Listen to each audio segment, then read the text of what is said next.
Hey guys, welcome back to one of my videos, and what I have for you guys is a Division 2 video. I've been playing Division 2 for a few years now, and I decided to come back after about a year of putting down the game. Um, and coming back this year 8 Season 1 has been phenomenal. Um, and what I have for you guys is a build that I found out about.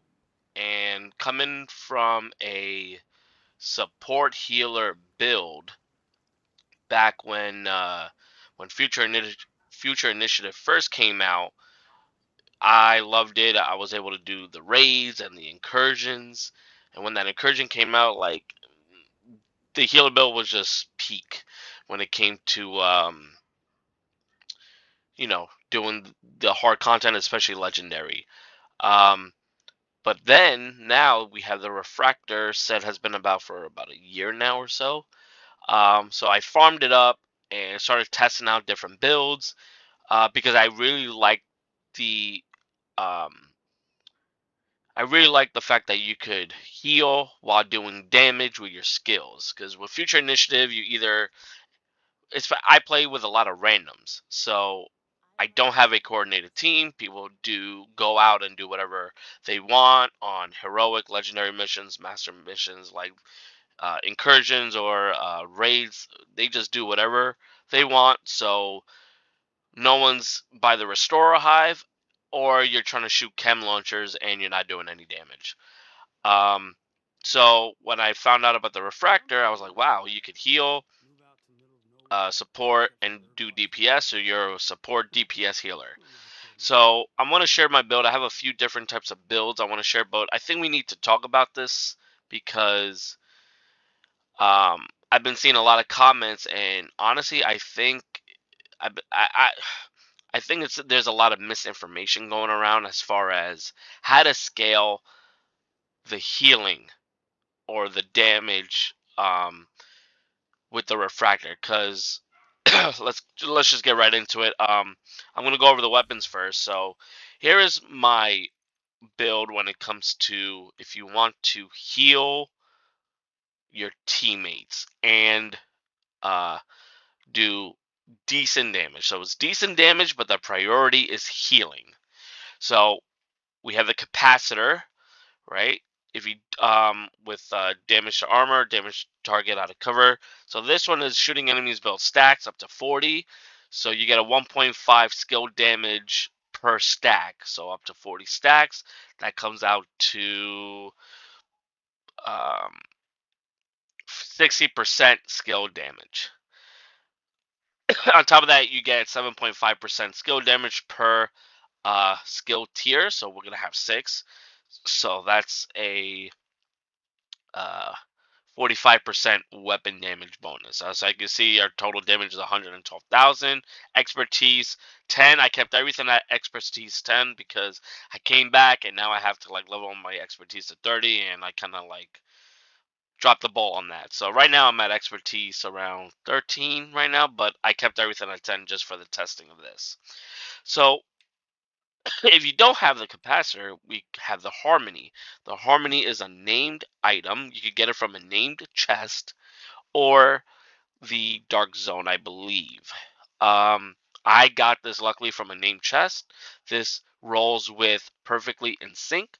So when you hit an enemy, you'll get 20% skill damage for 5 seconds. And when you use a non-shield skill, so our drone or our assault turret, when they hit an enemy, you're going to gain 20% weapon damage for 5 seconds. So you'll always have these proc together, so your buff will be double for 5 seconds. So you'll have 40% skill damage and 40% weapon damage for 5 seconds.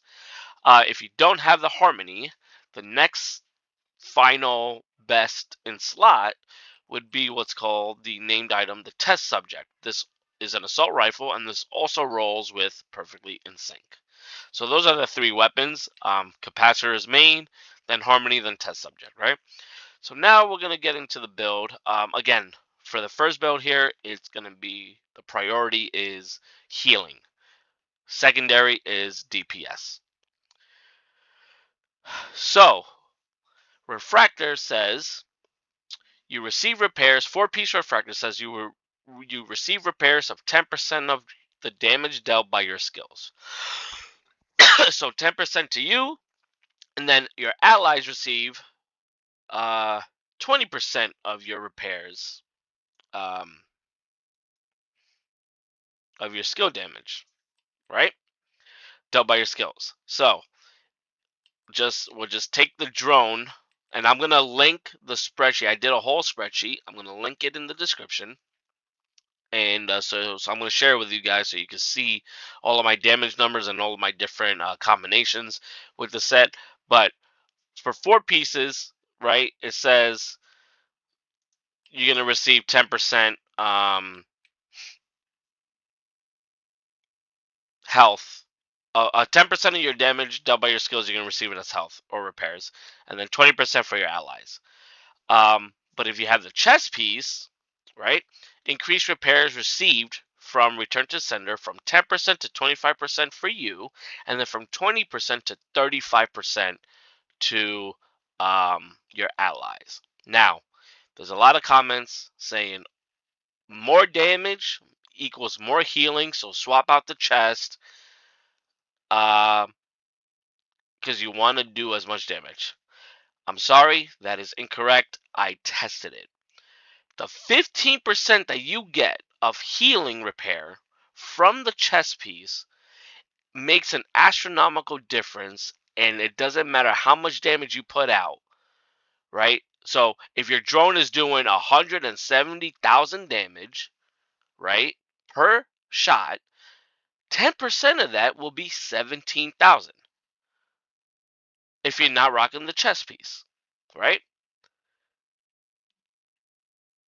But if your drone is doing 100,000 damage and you're rocking the chest piece, you're gonna gain 25% of 100,000 to yourself. That is 25,000 per shot. So when everybody's saying out here saying swap out the chest piece, and you're gonna do more damage, because that's false. The 15% that you're gaining from the chest piece makes an astronomical difference. And you could do the math. It's just simple math. 10% of the damage, 25% of the damage, 20% of the damage, 35% of the damage. All right, so let's continue. So I have the head, chest piece, skill damage, skill haste. You could change out all the mods to skill duration if you want, but I like skill haste so I can get my things back.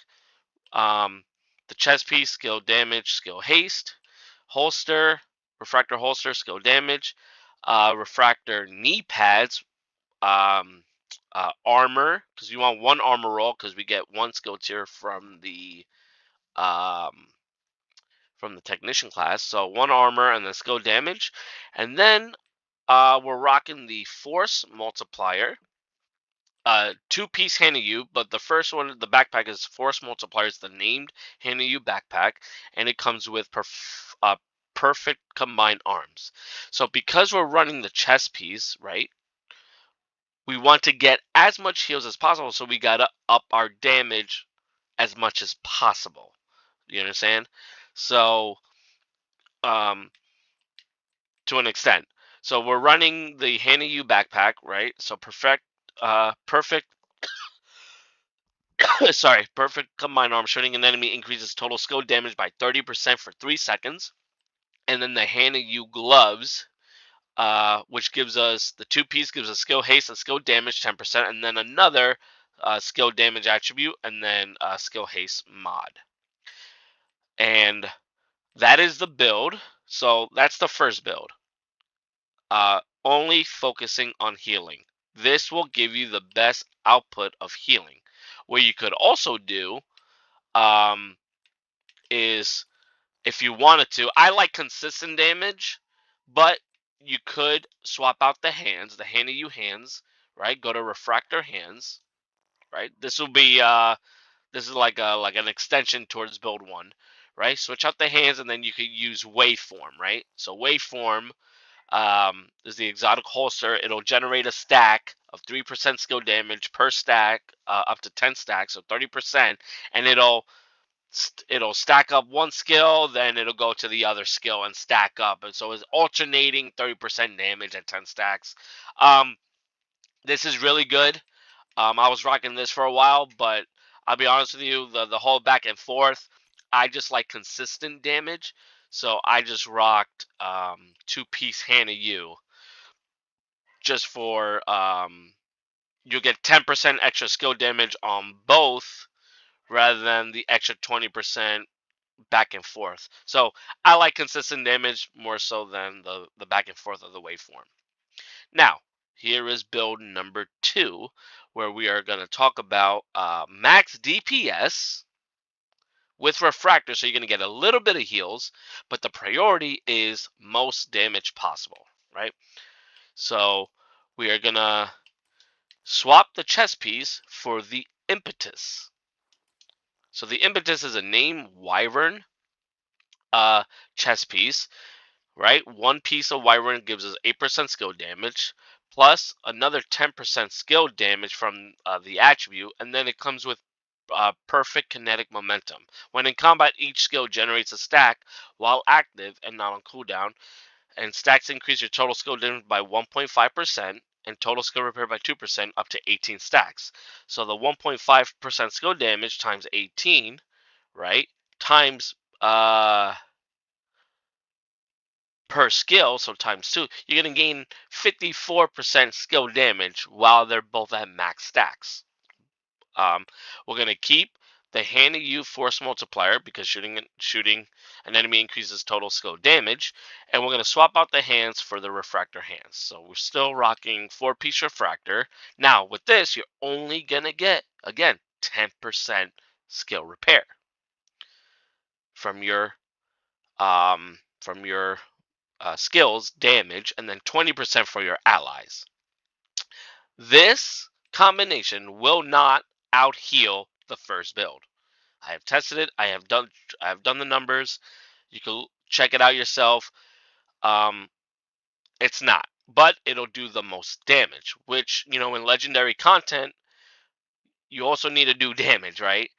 But again, the first build is so far my go-to as far as it depends what you're prioritizing. Are you prioritizing damage with a little bit of heals, or you're prioritizing a lot of healing, little damage? So it depends what you're prioritizing. Now, I have a third build, which is more of a less heals, less damage, but it has a bit of like that future initiative buffing. So you're gonna buff your teammates, right? So we're gonna swap out the chess piece for a Wyvern chess piece, a regular Wyvern chess piece, but we're gonna put Empathetic Resolve. This procs with your skill damage, because when you're dealing damage with your skills, you're gonna heal your teammates, and when you heal your teammates, Empathetic Resolve kicks in. I would say this one is the less healing damage and but you're gonna get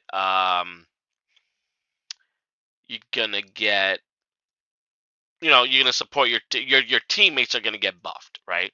So now your priority is, all right, I want to buff my teammates while doing damage, while doing a little bit of healing. So here is this build. I have a fourth build, and it's kind of like I'm still doing a little bit of testing. This is not, how do I say this?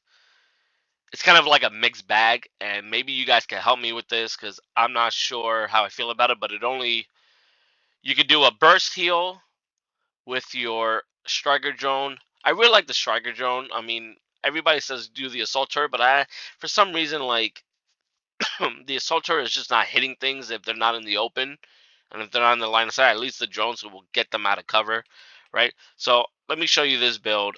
It's gonna revolve around the BTSU gloves, even though repair skills does not do anything, but we're gonna gain overclock, right? So this is build number 4. We're gonna gain overclock. So when you detonate your hive, you're gonna grant overcharge for 15 seconds, but You won't be able to do this again for another 120 seconds or 2 minutes, right? But with this, you're going to change out the assault drone for the Stinger Hive, right? So the Stinger Hive, when you throw it, you're going to get burst healing because it's going to hit everything around it. It'll proc the bleed. Bleed also procs with your healing. So you're going to get the burst damage, and you're going to get the burst healing, then the healing over time by the bleed, healing from your drone. And if you detonate your Stinger Hive, when you notice that your teammates are excuse me, when you notice that your teammates are used up their Reviver Hive, you could grant them overcharge every 2 minutes, right? So then you will swap out the chest piece for this. So you're gonna have, you know, good healing, somewhat good damage, but you have the burst healing, you have the overclocking, right? So there's a lot going on with this build. And then my final build, and this is going to utilize, I believe, the, let's see, hold on, the Birdie's backpack, right? So again, another mixed bag here. Um, I was trying to make this work with Cloak. I don't have it on me right now. It's in the stash. But I was trying to use the Cloak knee pads for the 50% reduced threat with the Agitator, new Agitator exotic rifle. So technically, while you're shooting, you can gain up to 100% um, less threat. But when you're the only one alive, they're still going to shoot at you. So I'm not really sure what I should be doing with this one. But the essence of this one, you can switch back to the assault turret, right? The essence of this one, or actually, I'm sorry, not the assault turret. You can do assault turret or decoy, right? But the essence of this is you want to gain overcharge as much as possible, which is by, reviving teammates. What you could also do, actually, hold on, it would be like this. So the essence is you're always gaining overcharge, right? So you could, um, you're buffing your allies with skill damage and weapon damage, right, by healing them. You can revive and you're granting overcharge, by reviving. You could put a decoy, right? You can have the decoy out, where if you have to revive, you just throw the decoy out and then go do your revives and things like that. So you can swap these two, right? You could have more heals, right, and some damage with the Wyvern gloves, or you could buff your teammates with the Reformation chest piece, right, while healing, while also reviving. Like this is like a jack of all trades, master of none, right? Um, so yeah, that's the build.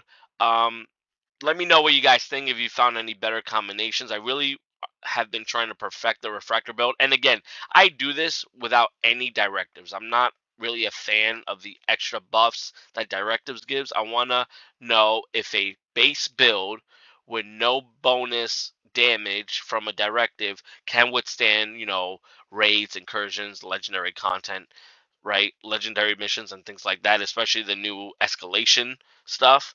Um, so yeah, let me know what you guys think.